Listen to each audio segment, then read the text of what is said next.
Soldiers of the 110th Separate Mechanized Brigade of the Armed Forces of Ukraine repelled a tank attack by the Russian armed forces, fried several armored monsters. This was posted by the Office of Strategic Communications of the Armed Forces of Ukraine on Friday, along with the footage of the attack on a Russian tank. The footage shows what appears to be a stationary Russian tank on a dirt road.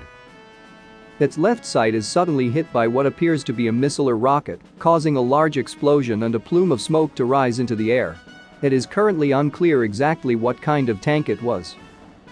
It is currently unclear where in Ukraine the images were filmed, but the Ukrainian Army's strategic communications also said. After the first hits, the attackers suddenly rushed away to their starting positions. They didn't even have time to turn around to take up battle formations. Ukraine is increasing its effort to retake Russian-controlled regions in the south of the country, with the Ukrainian armed forces stating that their planes had struck at least 5 Russian fortifications near the city of Kherson. British defense and intelligence officials have said that the Ukrainian counteroffensive in the country's south is gathering momentum.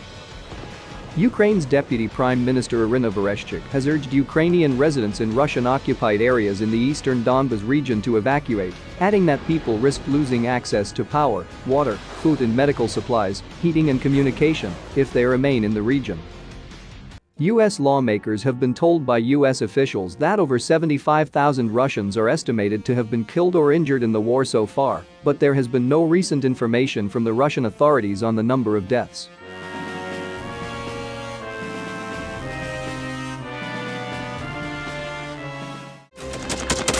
Thanks for watching, and don't forget to subscribe.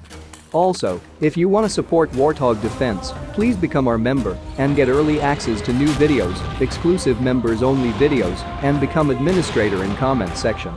The membership link is in the description. Rescues every day. We had a guy last week at 6 rescues in 6 days. He's doing the job every day.